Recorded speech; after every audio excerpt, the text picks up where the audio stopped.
Okay, I can see a minute.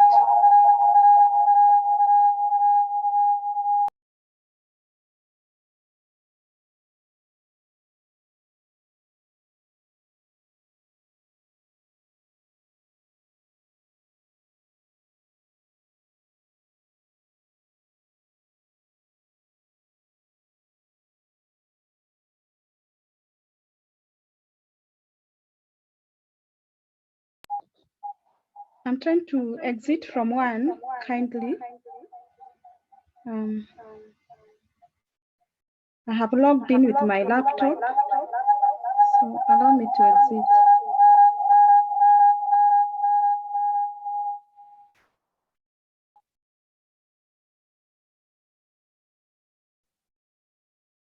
Okay, give us a few minutes. We settle down.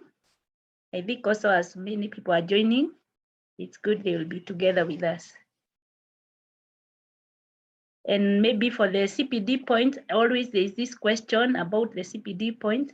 All our webinars are CPD accredited, but you need to follow up your CPDs with your body, your licensing body. If it's for nurses, I'll type our email here so that you ask your questions about CPDs from our email, not here.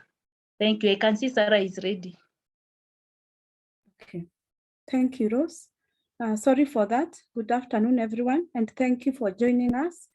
My name is Sarah Murage. As you have heard, I'm a nurse psychologist and have specialized with child development in masters. And we are here to share about mental health in children. It is an area that the whole world has been quiet about, but unfortunately the numbers are increasing for children who have mental issues. And the society has still not accepted that it's an area that needs attention, just like physical illnesses. So mental health versus physical health, it is important to appreciate that we cannot have good mental health without proper physical mental health. What I want to say is, once a person is maybe depressed or a child is going through some emotional challenges, they are likely to have physical health issues. They will still visit us in hospitals with physical health challenges, and we do several investigations. And however, we don't get anything that is quite relevant. But on the other hand, after doing a lot of history taking, we realize that there are mental health issues. Therefore, mental health and physical health work hand in hand, and both of them they move, or both of them are very important in an individual or in a child. So my objectives today are, number one, we need a massive scale up of investment in mental health among children. When I talk about children, according to our constitution says that a child is anyone below 18 years. So that means my focus is on from 0 to 18, that is the infant, the child, and the adolescent. The other objective is to raise awareness on factors that negatively affect children's mental health. The other item is children have unmet mental health needs, which are most of the time, which are assumed. The other item is to gain knowledge on management of mental health problems in children. So we go to our definition today. On Sunday, we had the Mental Health Day in the whole world, and the theme was mental health in an equal world. To our children, mental health has become very unequal to them because, the world has become unequal to them because the world is no longer a safe place for our children. They are not safe again at home. On the news, in the media, many times we are seeing parents killing their children. They are also exposed to a lot of violence, abuse. there's a lot of kidnapping, there's a lot of substance abuse. On the other hand, remember that the parents are overwhelmed, they're psychologically disturbed. Put your presentation on slideshow. Mental health is still is still not addressed on our children. So the definition of a child's mental health, yes? Please put your slide in your presentation on slideshow. Okay. You know how to do that? Yes, just a minute. All right. Thank you. Sorry for that. Okay.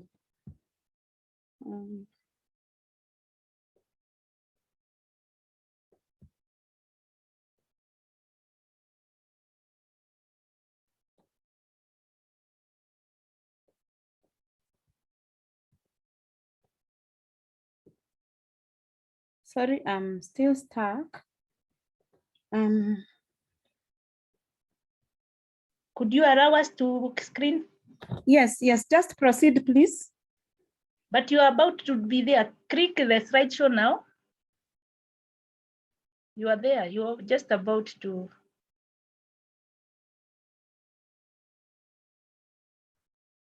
Yes. Is that okay? That's okay. Okay, Go fine. on. So the definition for child's mental health, it means this is the complete well-being and optimal development of a child in the emotional, behavioral, social, and cognitive domains. That means that a child is noted to have serious change in the way they behave, that is to handle their how they handle their emotions, difficult in learning or in school. They have problems getting along the day. So back to my point about child's mental health, we need to know that we have several aspects as human beings. We have the emotional, we have the behavioral, we have social, cognitive, as well as spiritual, and each of them need to be balanced. So once the emotional is affected, it is prominent in the behavior, it is prominent in the social aspect, and it affects the cognitive domains. So that is why we have said that it causes a serious change in the way they behave, how they handle their emotions, and they have difficulty in school, and they have difficulty getting along the day. So some of the mental health conditions in children, that is 0 to 18, this is anxiety disorder, depression, conduct disorder or oppositional defiant disorder. We have somatization disorder, substance abuse, post-traumatic stress disorder, eating disorder, learning disorder, ADHD or attention deficit disorder, autism, and intellectual ability or disability. So I have grouped the conditions into two. The initial ones are, some of them are affected by environmental factors, and some of them are caused even by genetic issues. Some of them are caused by brain damage. So we shall learn more even as we proceed. So some of the earliest warning signs are change in appetite. Ideally, as parents, as caregivers, as health experts, we need to investigate about how is the child's appetite. This means that beside the physical aspects, we also need to know, has the child lost a relative? Is the child going through some bullying? And all this will affect the appetite of the child. Either they will reduce the amount of feeding frequency, or maybe it increases. The other thing is they have difficulty in sleeping or too much of it. This means that as parents, as caregivers, we need to monitor even the sleeping pattern of children. At this era, we find that children sometimes even over the night are in the bedroom with the phones. They are not sleeping over the night. So they have disturbed sleep. The other thing is they feel numb and unable to experience emotions. They don't care about the feelings of others. they are helpless and also hopeless. They also have severe mood swings, and they have persistent thought, which never quits from their mind. That is, they keep on thinking about the negative aspects. The other thing is they have trouble in relationships, like increased fighting or yelling. This relationship includes relationship with the parents, with the caregivers, with the friends around, or even in school. So the global perspective of mental health issues on children, in the US, a survey was done recently, and it was noted that 7.4% of children aged 3 to 17 had been diagnosed with behavior problem. So that was equivalent to 4.4 million. 7.1% of children still aged 3 to 17 also were diagnosed with anxiety. That is equivalent to 4.4. The other number was 3.2 of the children aged 3 to 17 years were also diagnosed to have depression. That is approximately 1.9 million. As you can see, this is a very large number, this is quite a large number or a quite population of children that are going through mental health challenges and which are not being attended to as expected. So another survey was done, and it was noted that 1 in 6 children aged 2 to 8 years had mental, behavioral, or developmental disorders. This was still a survey in the US. We still don't have no surveys here in Kenya, but the number maybe could be less. It could be 1 in 4 children because of the pandemic issues and the economical status of our country. So the current situation in our country, or the current the situation and analysis in our country, at the moment, mental health issues in children is an unseen emergency which is sweeping across the country. And you can see that it is manifested by overwhelming stress-related symptoms. There is a rise in depression among children and even parents. There is suicide almost every day. And what we have in the media is just a portion. Most of the numbers, I'm sure, are not even recorded or are not brought into the public domain. So there is also a lot of substance use. The DCI recently gave a number of suicide cases that were within the month of May, June, and July. Sorry, April, May, and June, which was 483, and the youngest was 9 years. So we also have high numbers of children in the rescue centers. I talk with some of the children officers, and they tell us that there is no more space in the children centers or in the rescue centers. They are overwhelmingly full because of the current situation in the country. In the high schools, many children are having behavioral disorders, substance abuse, and those who work in KNH, you know that, like the youth center is quite overwhelmed. Mental health is also overwhelmed with the cases that we have. So the impact of the pandemic on our children. So the number of emotionally troubled children is rising at a fast speed. The pandemic has led to widespread psychological distress. That is social, physical isolation, a loss of income and livelihoods.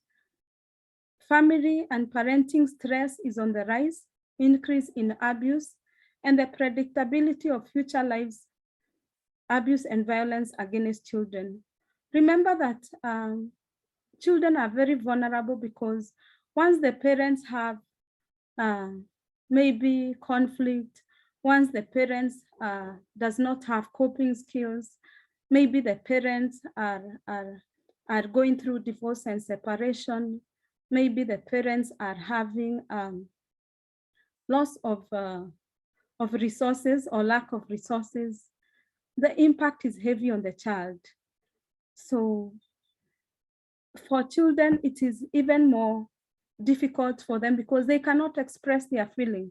It's not like an adult who will go and share with their friends and say, today I'm not feeling well, today I'm feeling depressed. For children, they are not able to express their emotions. So they have a feeling of withdrawal symptoms and many others that we shall see as we continue sharing. So yes, this also means that there is a rise of children who have psychological issues in the outpatients in most of the hospitals. And those who work in the emergency areas can agree with what I have said. So it is good to know that early childhood years are highly important in light of the greater sensitivity and vulnerability of early brain development, which may have long-lasting effect on academic, social, emotional, behavioral achievement in adulthood. What I mean is the children that go through abuse when they are quite young or at the early childhood, they have gone through physical, emotional, sexual abuse, or maybe they have experienced violence, or they have experienced loss even of relatives. Some of them have lost their parents. They have just had difficult childhood. It affects their brain development, which can have lasting effects. This means that lasting effects will affect the child's academic, social, emotional, and behavioral achievements in their adulthood. So it is good to appreciate that children are not little adults. Many times adults expect children to behave like adults, but we should allow children to be children. This is because it is through allowing them to express their emotions that they develop normally. So it is good to give them the space that they need so that they are able to grow and become responsible adults even in the future. So some of the unique developmental needs for children, and I will analyze this from a child who is born or as early as 1 year. It is important to know that even children as early as 1 year can have emotional needs. For example, if a child whose maybe parents passed on, that is at 1 year, they may not have the human touch that is expected. They are not, as much as maybe their needs are met, like food, sleep, there is detachment in human touch. So this child will grow with emotional detachment, and it will affect this child even as an adult. They'll not be able to relate emotionally because since the beginning or since the early months of birth, they have not had close human touch. Therefore, as parents, it is important, the human, as parents, or even as caregivers, the human touch, just holding the baby, embracing the child on the chest, just having a moment of few minutes or hours with the child, it's very, very important. It heals emotionally and even socially. We were all created to associate with each other, even through human touch. And for children, the weight is even more, the weight is even more heavier than for adults. So the next thing is safety and security. Most of the time, adults are the caregivers to protect children from danger. And for children who are experiencing maybe abuse, neglect, or maybe the parents have mental health issues, they are not able to experience safety and security. So this child will grow up with anxiety. They are not able to express their emotions. This child, when they go to school, they are withdrawn. they are not able to pray or to express their emotions. The other thing is we realize that nowadays children are no longer even safe still with the parents, because we have seen a number of parents who are killing their children. So we can no longer say that they are still safe with the parents. The safety of the child is at risk. So the other thing is social needs. A child needs unconditional love, despite their temperament. You know that there are children who are quite outgoing. There are others that are quite introverted. So they still need the unconditional love, irrespective of sometimes they may misbehave. And as parents, or as caregivers, as healthcare workers, sometimes we are not patient enough to still love them even when they misbehave. So we have a great role of establishing unconditional love and be able to interact with them and understand them and give them room to explore and even to play. The other thing is esteem. You realize that the higher we climb this triangle, the higher the needs, or the higher we climb this triangle, the more sensitive it is.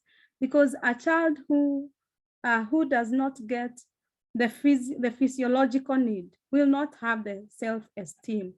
So, so a child who is withdrawn may also be lacking may not be even able to eat, or may be lacking resources that are basic to them. Therefore, the issues of self-esteem can be caused by many other underlying factors. Maybe the child is not safe. Maybe the child is going through social abuse, or sexual abuse, or physical abuse, or emotional abuse. And this is as well as even for adults. For the adults that may be having poor self-esteem, there are many other underlying factors, like their social needs. Maybe they have difficult relationship with the friends, or maybe they are not able to express themselves. So the other thing is, for children, it is very important for us to study their hobbies, to study their talents, and allow them to pursue, because once we allow them to pursue, they get self-actualization. And once they have self-actualization, they are able even they excel in school, they are able to perform well quite in schools. They are able even to socialize quite well.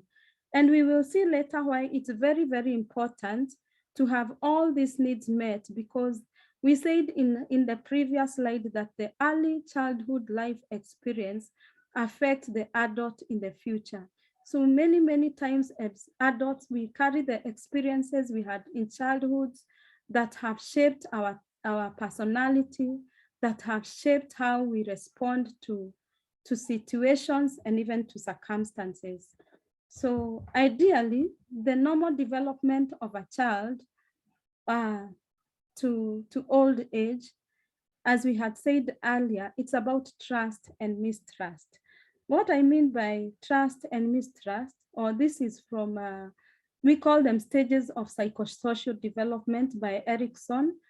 And as I had said earlier, that once a child is able to trust, to have a caregiver or a parent who is able to provide the basic needs, the child will build trust with that particular person. The child will have trust even with the world, that the world is a safe place. But once the child maybe is not experiencing adequate supply of their needs, including emotional, that is as early as 1 year, they'll have mistrust with the society and with everyone. And that is why you realize that even some children as early as 3 years, they are fearful, they have a degree of anxiety because of the experiences they went maybe once they were young. The other thing is autonomy and shame versus doubt. What I want to say is that children, it is very, very important for us to allow them to play, and experience and explore the world.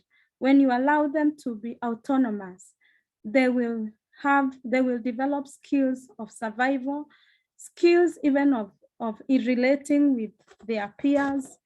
They will have skills of facing the world.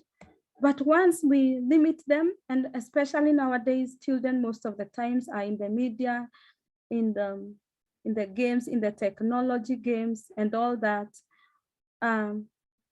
It is the technology is not bad, but it has a disadvantage because it pushes the child not to be autonomous. The child is seated for hours watching cartoons, watching movies, and the child will not be able to explore. This means that in the future days, this child will not be able to mingle with the world, and they'll have even difficult coping mechanisms. They'll have poor interpersonal relationships because they did not develop the skills that are necessary in interacting with other children, even as they grow up. So there is also the issue of initiative and guilt. It is important to allow children to have outdoor play and to be themselves, to initiate activities, to initiate even some tasks. It's good sometimes to allow them to be who they are. Otherwise, if we don't allow them to be that, they'll be full of guilt. And once they have guilt, they are withdrawn. They don't want to venture. They don't want to discover anything new. They have withdrawal symptoms. So once they have withdrawal symptoms, they are not able to explore the world, and they'll not be able to develop emotionally, socially, as per their peers. Therefore, they'll have delayed emotional developmental aspects. That includes industrious. A child should be industrious versus inferiority. And we actually thank the government because of the CBC, which is allowing children to be industrious. Once they are allowed to make scarecrows and many other things, it allows them to express their knowledge through hands and through the mind, or the knowledge they have in the mind. So once they are not able to do those kind of activities, they'll still be withdrawn. And once they are withdrawn, it affects them when they are teenagers. They have poor identity, they have poor self-esteem, they are not sure of their role, they are not sure of who they are, and therefore will find them having poor or role confusion. What I want to say is that the very early, the 4 first stages of a child are very, very important. It impacts this child when they are teenagers, when they are adults, and even when they are old age. So the other ones, like intimacy and isolation, that one affects from age 25 onwards, which for now I may not cover because our focus is about children. So it is important to know that development in children, it's about nature or nurture.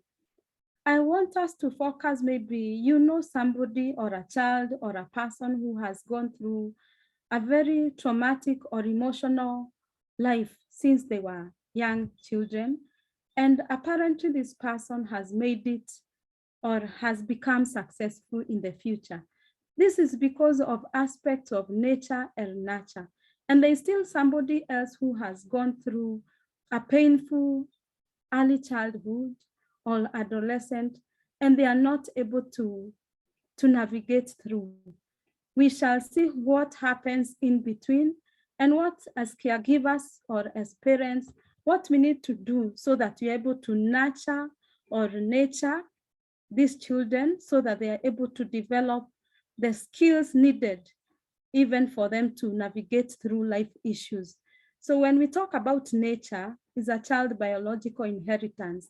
That is, a child is usually born with the temperament of the parents. That is, remember that for a child, most of the time they have 50 to 50 genetic inheritance from their parents.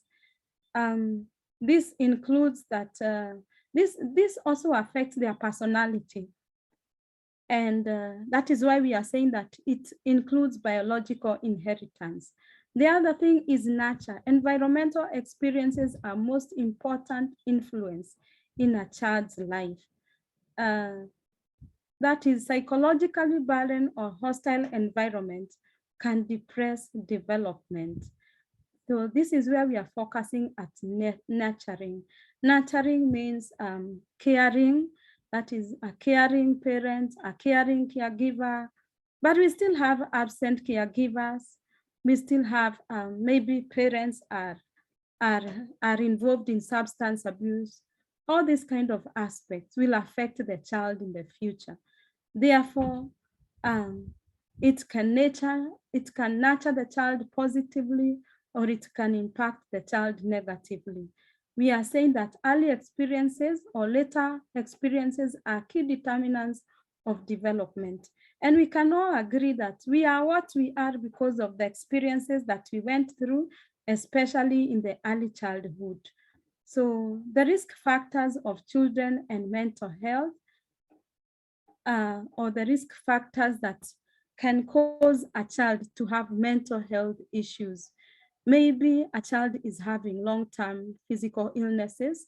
It is important to know that the children in the wards undergo mental health difficulties. They have anxiety, some of them. And I told you I work as a nurse psychologist in the child department. And many times I talk to the children and they tell me that, especially when one of the child passes on in the ward, they are full of fear. They are usually withdrawn. They don't want to explore the wards around. So it is important, even as a caregiver, as a parent, explore, talk to them, get into their inner circles, get to know why are they too quiet. Open up, discuss the issues about death that maybe has affected the children in the ward, because some of them feel that the conditions that cause the other child to die is the same condition that is affected, that they are having. So they also feel like they are dying very soon. And this also increases the level of stress in their body.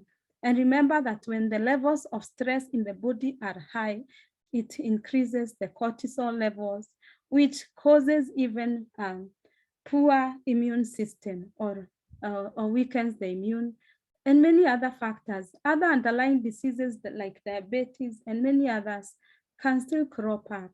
So a parent with mental health problems like alcoholism can also cause a child to have, or can be a risk factor for a child to have mental health conditions. Maybe death of someone close to them, the children that have lost their parents, they have lost their siblings. They also go through mental stress or psychological stress, which we shall discuss what we need to do. So parent separation and divorce. Remember that children attached to both parents, as much as they could be seeing the kind of conflict that is in the home. But once there is separation, they are affected, and we later see them in adolescence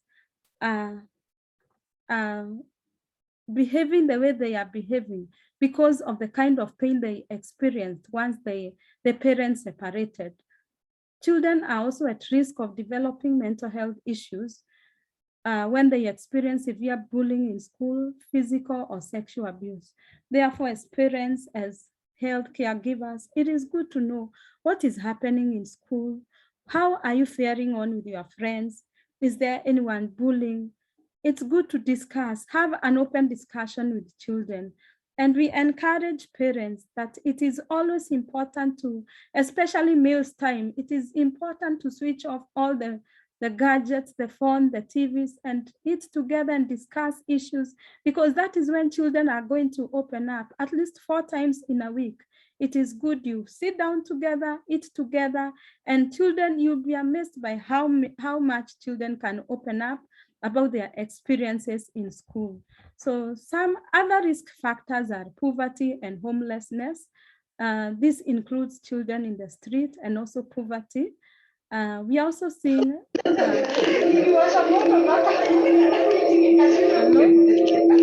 continue. There's some noise from behind. So we also experience children who experience discrimination are also likely to have mental health issues. The other thing is lasting difficulties in school can also be risk factors for our children. Therefore, even as health workers, as we take history, it is important to explore about their social life, because you realize there is so much in the social life that is affecting this child and has brought them to hospital with physical symptoms. We do a lot of blood investigation and sometimes we don't get anything, only to realize later there are many psychological factors that the child is going through. So over this COVID or over this pandemic moment, the number of children with mental health cases is on the rise. And it is also important to know that children with underlying conditions like diabetes, asthma, cancer, and many other serious illnesses are prone to mental health issues. Children who have congenital heart diseases or maybe other congenital conditions, they also experience mental health issues. Therefore, it is important as caregivers discuss about these things with the child. And if one is not able to explore, the child therapist, the psychologist are always available to share with the children and to approach the child in a child-friendly way. So there are many types of stresses. Remember that stress is also important and stress can also be toxic. So there are many types of stress and the child needs a degree of stress. That is positive stress. Allow the child to deal with normal stressful events. That is as caregivers, as parents, even as parents, allow the child to go through some degree of stress as you monitor. What I mean by positive stress is, like, for example, daily activities. We don't have to put the child to pick the spoon and put them in the mouth, or we don't have to teach them how, or we don't have to take them and show them how to fish. Allow them to navigate and know, how am I supposed to fix 1, 2, 3 items? So give the child room to experience a bit of stress, which should be adequate for their age, because positive stress always allows the child to grow. A child who undergoes through positive stress is able to navigate through life issues. But of course, it's important for the caregiver, for the teacher, for the parent to keep an eye. So there is also tolerable stress. For example, death of a relative. Caring adults should help the child overcome. If not supported, it becomes toxic. It is through loss of a relative or a parent, or like even children are affected even by loss of a pet, loss of a toy, especially the early childhood. They are affected by small minor issues. Talk about them as parents, as caregivers, support them so that it does not become toxic. Explore about the loss and also give your own experiences as a parent or even as a caregiver. So we also have another third type of stress, which is toxic, and it has adverse experiences that are long-lasting. What I mean by toxic stress, it includes maltreatment, this includes abuse, includes bullying, any stress that you feel is affecting the child's functionality. For example, they drop in performance in school. For example, they withdraw, they don't want to play. They just want to watch the movies and the cartoon and they don't want to discuss any issues. This kind of stress is toxic. Therefore, as caregivers or as parents, explore. We also have counselors who are always available And especially KNH, we have many equipped counselors who are willing to explore issues about children. And remember that counseling for children is quite different from adult counseling, because for children, we have to do it in a friendly way. We don't always have to sit in an office in a very official way. For children, it's quite different. So maybe if you are able to visit our departments, you're able to see how we do it, which is quite different from adult counseling. The other thing is, as we have discussed, that early childhood experiences can cause adverse or can affect the future of this adult as they grow up. So we have adverse childhood trauma, which affects physical health, emotional balance, academic, professional capabilities. Remember that once a child experiences emotional trauma, they don't have even good physical health. Some of them, you realize they are underweight. Some of them, they have emotional imbalance. That is, they have difficulty integrating or interacting with other children. They have poor performance. And there we come to the point that we have adverse childhood experiences, which are negative, harmful, and we have affiliative ones, which are quite positive, affirming, and inclusive. Yes, they are childhood experiences that can propel a child to be more productive in the future. What I mean by affiliative experiences, this is where we have engaged parents or caregivers who take attention to the needs of the child. They have access to health care. That is, a child is able to access health care. They have quality early education. Remember that even the type of schools also affects the child, especially during the early childhood. The opportunity to play results to better health. What I mean by play means open or outdoor and indoor plays. Remember that outdoor plays is also very, very important.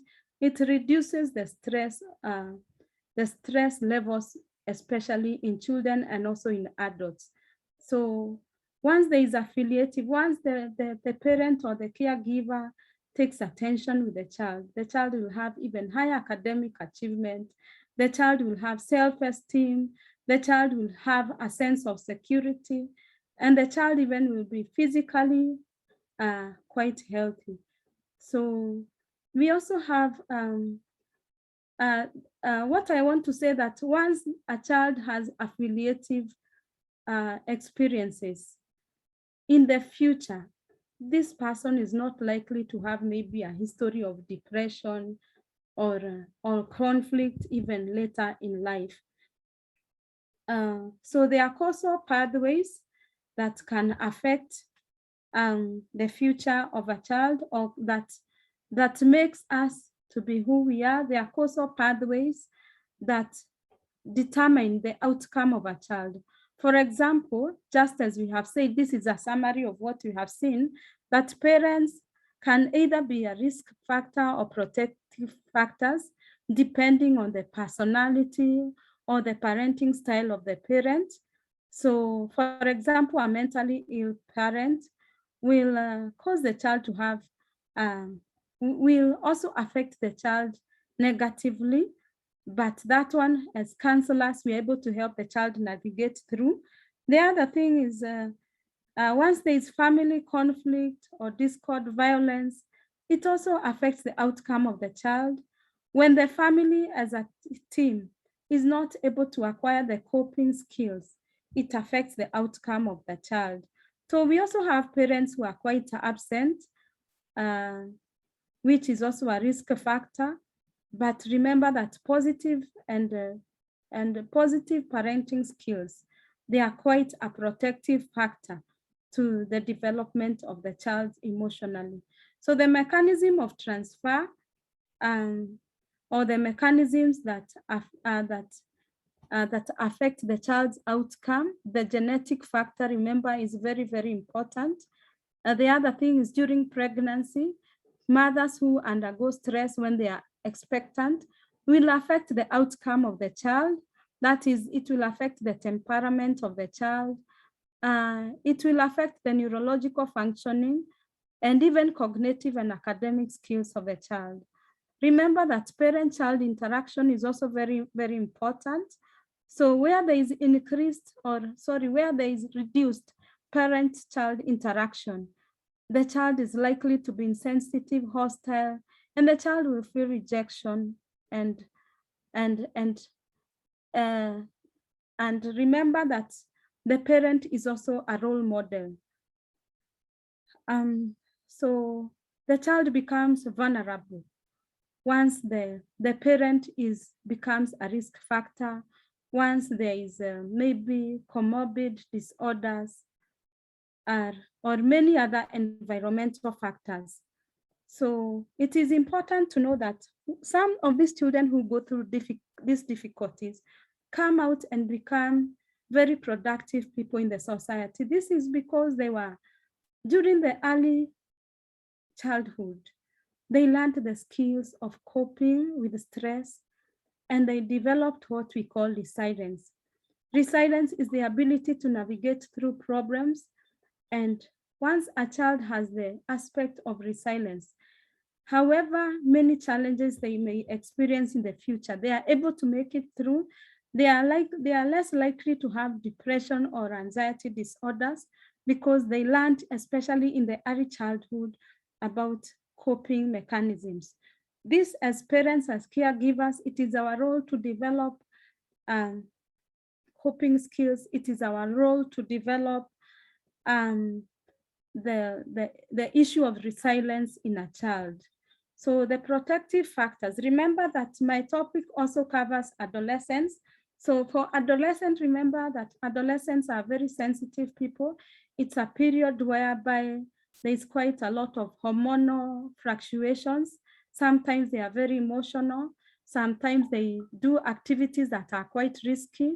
Remember that their brain has not developed. So an adolescent is also physiologically, their brain is also developing. And that is why you see some of them are involved in risky aspects because of the development or the frontal aspect of the brain is has not matured.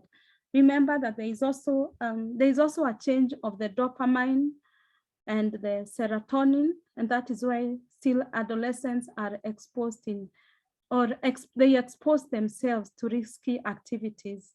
You realize that some of them are quite egocentric. What I mean is they are quite selfish. It's because of the changes they are going through. The other thing is adolescents are also, they also have abstract thinking. So at that moment, they want you to discuss issues. They want explanation of why. There's so much about adolescents, and it's good for you to understand them, that they are going through the process of development. They have not matured, but they are going through a lot of process of development, and they need a lot of guidance, a lot of patience as parents. Sometimes they are very moody. So as parents, you or caregivers, there is much that is really supposed to be done for them to receive the support. Remember that for adolescents, that is the moment that their peers are very important. They are looking forward for social reward. So their friends and their peers are very, very important.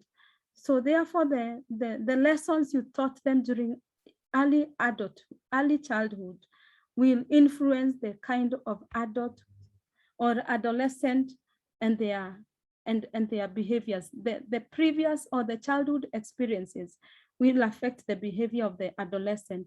Therefore, the protective factors for an adolescent to quite make it through or navigate through the adolescent is family support. Family support is very, very important, though it is good to appreciate that sometimes as parents, as caregivers, we do all that we can, and they still stray away. For that, it is important that they visit a counselor, and we shall support them from there. It's also important that we empower them and teach them community values. Empowerment should start as early as childhood. This is empowerment through different aspects that will affect them in the future. Therefore, equip them with different kind of skills, different kind of knowledge, allow them to learn about different skills that can affect them, that can influence them. For example, musical skills, for example, cooking skills, items that can really help them to navigate in the future. So also it is, as parents or caregivers, remember to set boundaries and expectation. Teach them the importance of appropriate time use, achievement, motivation. Remember to motivate them. Remember to give them, remember to impact positive values like caring, social competences, or planning, decision making. Try to plan or make decisions together. Positive identity. This is built by the empowerment skills that you taught them. Therefore, a child or an adolescent will have positive identity by the empowerment they have had since early childhood, or through personal power, or what they're able to do, and they are happy about their activities.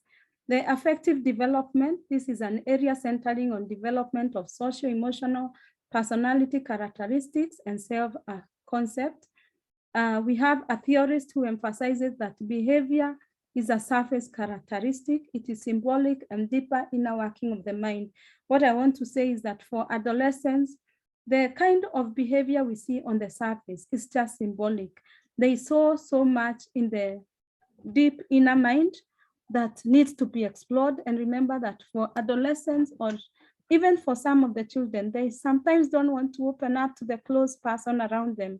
Therefore, it is important that they see a therapist, a counselor, who will help them navigate through all that. So behavior in children or in adolescents can be learned through experiences. This means that caregivers, parents, as health workers, we are role models. We are children. The children around us are learning a lot through us. So remember that behavior can recur if rewarded, and if punished, it can become extinct. This means that discipline is very, very important as early as possible, but of course give equivalent to their age. Because once you reward behavior that was good, it will be repeated. Once you punish behavior that is bad, definitely with time, it will become extinct. So children acquire a wide range of behaviors, thoughts, and feelings through observing others. For example, for families where they see the parents yelling at one another, a lot of anger and hostility, or lack of or poor control of emotions, these children will still pick up the same behaviors and pursue them even when they are still adults. So it is important to know that emotional development about children, or children should be allowed to express their emotions, protect children from painful emotions. When we protect children from painful emotions, we deprive them a chance to mastering painful emotions. Therefore, what I mean by painful emotions, it's not about maybe loss of a relative or something like that. What I want to mean is what we discussed earlier. There's that level of stress. Minimal stress is always important to allow the child to go through some minimal stress, because it allows them to master how to navigate through, and they master even how to handle their painful emotions. They need to know it's normal to feel sad, angry, and happy. So let children know that it is normal to feel all that. As caregivers, as parents, please discuss, give them your own experiences, that it is normal to feel all that. It is not strange, and it is normal to feel emotionally unwell, just as it is normal to be or to have a physical illness. It is still okay to have an emotional unwell situation. Therefore, it's important we teach them to have emotional intelligence, that is not to lose their self-control. Teach them how to control their emotions. So intervention, I am finishing. The government and private sectors partners need to commit and communicate and act to promote mental health for all children, adolescents, and caregivers. It is true that the issues of children's mental health has quite been silent, but at the moment, there is a lot of outcry there in the community. Sometimes even they don't know where to go. They don't know where sometimes even they visit us when the symptoms have become, when the symptoms have worsened. So it is important that even early intervention is very, very important.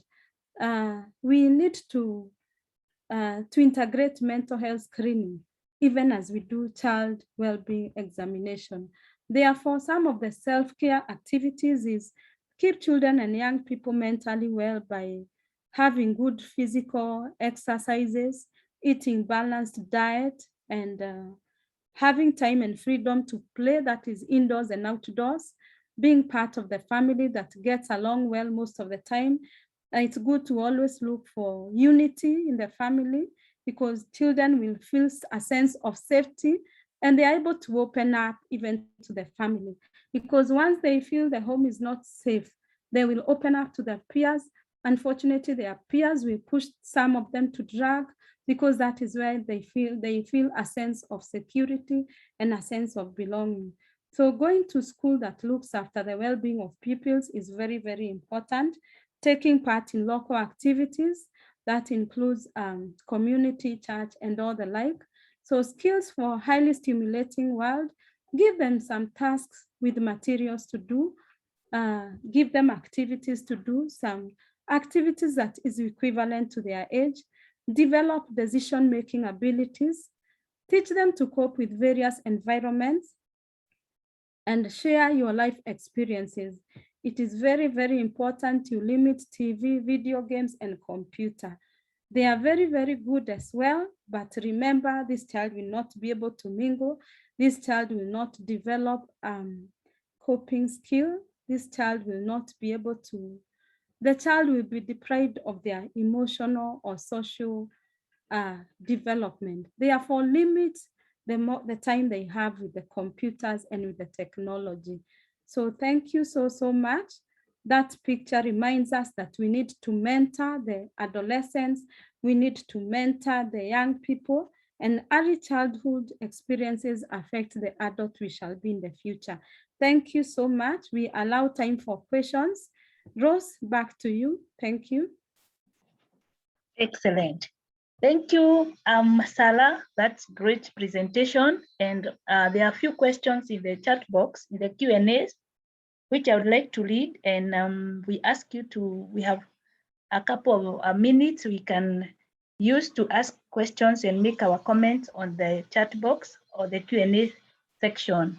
So one of the questions asked, and I think these questions were asked early, but as the presentation was going on, I'm sure they were answered, but it's all right to read them out. Like one of them, what are the common characteristics in a child with mental health matters?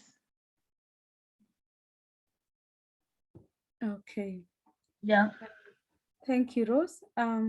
We have said that the common characteristics in a child with mental health matters. Some of them are very fearful. They have sleepless nights. They have poor appetite, or they don't want to eat. The child is withdrawn. They have even poor performance in school. This includes even the adolescents. They have, some of them even just want to enclose themselves in the bedroom. They don't want to have meals with the others. They totally want to withdraw. So there are many other symptoms. Thank you. All right, thank you, Sarah. The next question, which I think is already answered, but is okay to ask. Does watching violent movies has an impact on deviant behavior in children? Should shows such as wrestling be more regulated? That I will answer absolutely yes. It's the responsibility of the parent to regulate what your child is seeing. And as Sarah has said to us, they limit the TV and the movies and all those things they do. Because what you consume, even as adult, whatever you're watching it's gonna be stored in your memory. And like we know for children, they are innocent. And when they watch these movies, they watch this shooting, they will think this is normal behavior. This is what people do. Actually, there is a movie that is aired. I don't know whether it's still on it. It really has been disturbing me. It's a movie that is on violence by whites, and it has been interpreted in Kiswahili and Kikuyu, but it's full of violence. I have seen boys actually even in their place of work, where we work in pediatrics, watching those movies, and they can understand the whatever actions are being done because the movie has been interpreted in Kiswahili. So my question is, what is the intention of such a movie? These children at their age, they think this is the normal, these are games kind of, and they are very rough.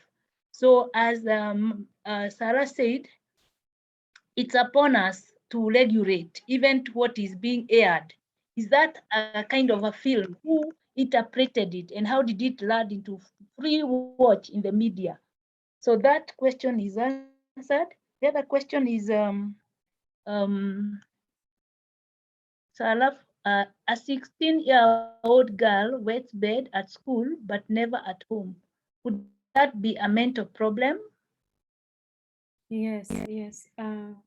It is important to know that once a child or a teenager or adolescent has a change of behavior which is not the same in the same environment, that is in school, the child is wetting, but at home it's never. This means the child or the girl is going through some stress. Please allow this girl to come to the counselor or to the therapist so that we're able to explore. There are certain issues the girl may not open up. There may be depressing or difficult situations that the girl is going through. So kindly allow this girl to come forth for counseling. She'll be helped through that. Thank you, Salah. There is another question. That one I will answer. I'm facing challenges with my new adopted daughter. I bond well with my biological children, but with this one, I am struggling. I also punish her quicker than the others. How to help? I'm not really mistreating her. I'm buying her stuff like the rest and do things together with her. But it is not easy. She is 4 and I have a son the same age. Now, for this question, probably you need to say whether you willingly adopted this child. Did you go through the adoption process, the legal adoption process, or you adopted from your family members? How did this child become adopted in your family? Because you say you bond well with your biological children, but with this one, you're struggling. Now that's where the issue is about how you adopted this child. If it's legal, you wouldn't be allowed to adopt a child you are struggling to bond. In fact, before you are allowed to adopt, you'll have been given time to see whether you bond. If you can't bond, you return the child and you take the one you adopt with. There is a duration of time you're given to see whether you bond with the one you have chosen. You also say you punished her quicker than the others. How to help? Now that's also another issue, because you also say, I am not really mistreating her, but you have also said you have to punish her quicker than the others. So that's also an issue for us as psychologists, and also as much concerned with this daughter. You buy her things like the rest. Yeah, things you can do buy for her, but already the punishment, you're not bored dead, that it's much more. It will impact her much more on her development. She's at a very tender age, that is 4 years.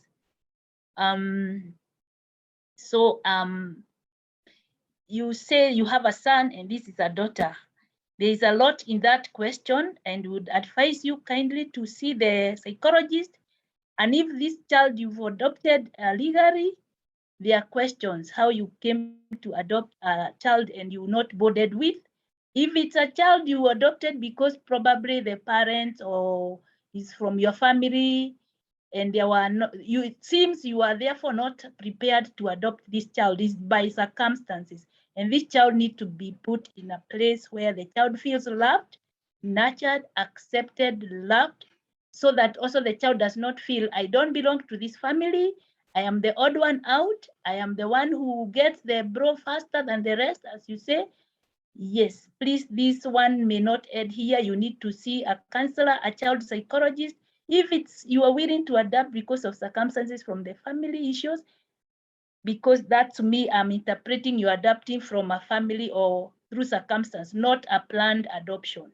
Because if it's a planned adoption, you would not be raising some of these questions of boarding and struggling. And yeah, please seek help for this child, for the sake of this child, so that the child can grow in an environment where the development of that child will not adversely be affected. Thank you. I can still add on that. Please do.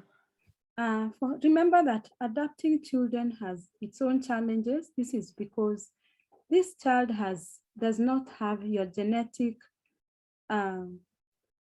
is not from your bloodline. Therefore, you may have difficulty adjusting or adapting to one another. The other thing, remember that the child is 4 years. This means that the child still has not gotten into the concept that she is adopted. So remember that this child has come into the family. She has her unique temperaments. And as a family, you need to come to a point whereby you are able to adjust to her new temperament, just as you also have your own personality. Kindly, we request that if possible, you can see a counselor, you'll be helped. And it's not easy to adopt a child because the child comes with their own unique personality.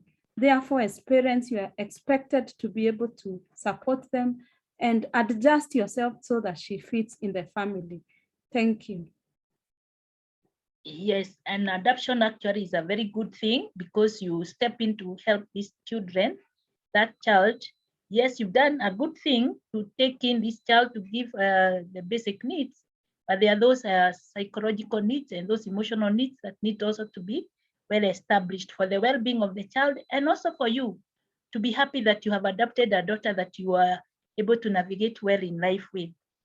Thank you for that. Then we ask the other question, Sala, how do you distinguish between a normal tantrum from attention deficient disorder or any other mental health onset disorder in toddlers and preschool kids?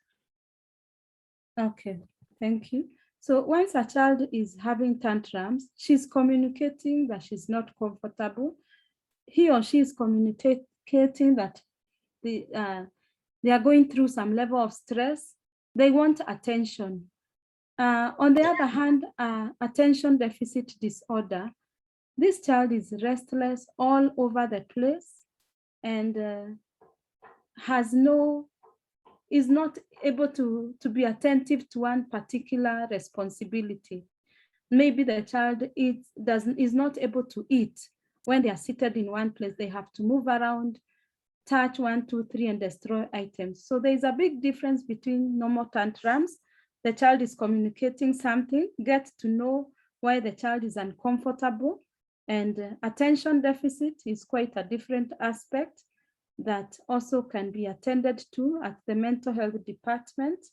They'll be able to help you navigate through that. Thank you. Yes, back to you, Rose. Sarah. Yes, questions are really loading. Can low dose be initiated to a child with ADHD? Okay, thank you for that question. Remember that ADHD is a life disorder, is a mental, is a brain, there was a brain damage. Therefore, and remember that treatment has also its own side effects, but we request that it's important you visit the mental health department. The psychiatrist will help you through this and explain why we may not need sometimes to give treatment. but sometimes when it is excessive, we are able to intervene. So kindly visit our mental health department. Yes, we have children psychologists and children psychiatrists in Kenyatta National Hospital, and you need to actually be seen there. All right. Even the music, another comment, I think this is a comment, even the music that children listen to, this music for nowadays, absolutely, that music has an impact on the children. So we need to be aware of what they are listening to and what we need to regulate. Another question, now, what else can be done to children who passed through early stress during early childhood and were later taken through counseling, but at the age of 27, she's still bitter? Sarah, you want to answer that? I can go ahead. Yes, I can answer that. Thank you for the question. It is true that loss is a very painful experience for a child. The other thing is, during the early development of this child, were the needs of this child met? And maybe some of these children undergo abuse, they go through difficult support from the caregivers. So there is a reason why the girl is not able to process when they are still 27. Remember, at 27, we expect somebody to have gotten to the place of being productive in the society. So the other issues that need to be looked at, is the person productive? Remember that the child or this person could be going through a lot of regrets. So I request that she be brought back to the counselor. It's good to always change sometimes counselors. If you're not helped, it is important you as well change the counselor and we process. Remember that even early childhood experiences affect the mental developmental impact of the child. So this child was affected mentally. She may not be able to function normally or quite productively, but remember, each person is unique and some of them are helped, especially when they become productive. So it is important to bring this person forward so that you're able to explore many other issues. I'm sure there are many other issues that could cause this particular girl to still retain bitterness in herself. Thank you. Okay, a quick one, but where is the counseling center?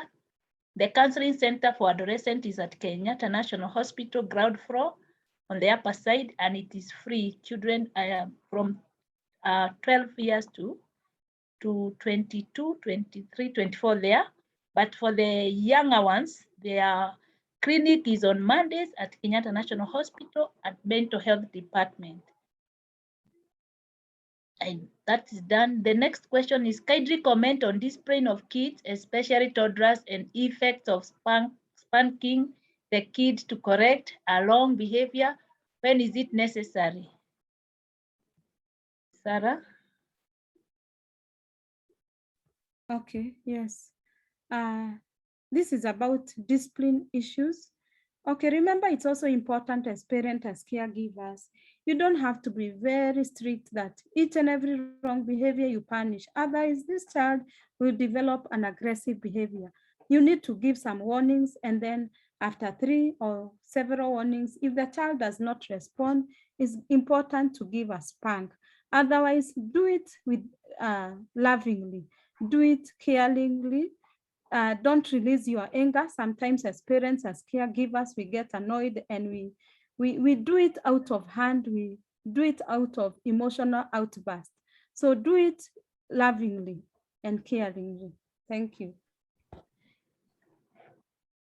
Does spraying instrument help with ADHD, and is there a difference in cognitive development between children who play music instruments and those who don't? Okay. Yes, let me answer that. Does spraying instrument help ADHD? Okay, remember that ADHD has its own levels, and These children also need to be skilled, to be equipped. So you were asking, is there a difference in cognitive development between children who play musical instruments and those who don't? Okay, remember that once a child is taught about musical instruments, you are empowering them. You're making them productive in the society. You're giving them a skill. And remember that each child has their own interest. There are those who are quite interested in music. Therefore, once you give them musical instruments, they become even more attentive. Therefore, it is unique for each and every child. It's important that you study the area of interest that this child has. Otherwise, the special children also need to be skilled in the capacity they can handle. Thank you. Okay. All right. What is your take on child punishment in the West, where they lock a child in a room? Does it have more negative reinforcement than other methods?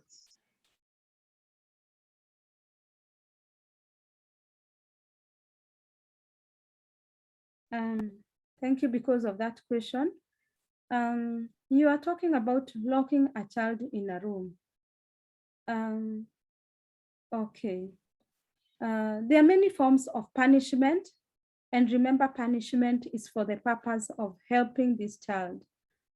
But remember, it depends with the society, and sometimes locking a child in a room, it is not safe for that child because the child may do something else harmful. Remember, they are going through some bitterness, so they are okay. They will not be able to navigate through their moments of anger. It can work against them. Therefore, it is good not to truly lock children in a room. It is good to allow them to process the punishment in an open area whereby you are able to monitor the outcome. Otherwise, it may have negative reinforcement, and it is important to still look for other ways of negative reinforcement. It's very, very important. Therefore, locking in a room may not be an option. It's important to get other options. Thank you. Thank you, Sala. And the next question, our time is running out and the questions are really loading. We only have 4 minutes and we are done. So the ones we'll have managed to answer, we will have done a good job. How best can you help a child who is a victim of home background and poor parenting style within same family environment? Okay. Thank you for the question. Remember that we cannot separate children and parents and caregivers. And for children who are victims, who have experienced this poor parenting and unsafe environment, as psychologists, as child therapists, we always call the family on board. The child may not be done counseling alone. We also involve the family members and the caregivers. Therefore, we kindly request that you visit the therapist together with the family members because the child needs support from all the family members. Thank you. Now, there is this question. Kindly talk about the key issues to address while counseling a child who have been sexually abused. That one will not be answered. The key issues to address here, the counselors who receive these children have the protocol of counseling these children who have been sexually abused. That's a whole topic. We may not answer it in 2 minutes here. So just as kindly follow up with us. But any sexually abused child, even if he's a months old, has that's an adverse early childhood adverse effect. So this shall be addressed by the counselors who are handling these children, and they have the protocol how they do it. The last question or comment is about the CPD points. Now, there is a lot of questions asked here about the CPD points. I would like to clarify that For all the staffs who attend this webinar, yes, these webinars are all accredited, but you get your token from your licensing body through the coordinator who has been assigned to offer to set the tokens to you. For the nurses, I know by now everything is set and you're receiving your CPD points. If you don't receive as a nurse in Kenya, you can use that email that I posted earlier. The rest, if like the farm techs, I think you are the ones asking the most questions. Kindly follow up with your PBB, find out who is your coordinator and how they get the token after the webinar. There is a way they get the token and then they distribute to the attendees. And with that, we come to the end of this presentation. Thank you very much. It was very interactive, a lot of questions. And our thanks goes to Salah for being very detailed in answering the questions and also the wonderful presentations. So with that, we come to the end of the webinar today. Thank you. We also want to thank you, the Kenyatta National Hospital Research Department at Dr. Kinothia and the team for always hosting this webinar. You know, on Fridays, we only do in the morning, but they were kind enough to allow this afternoon to have this one. For this week was also covering the mental health day that was on Sunday. So thank you so much. Have a good weekend.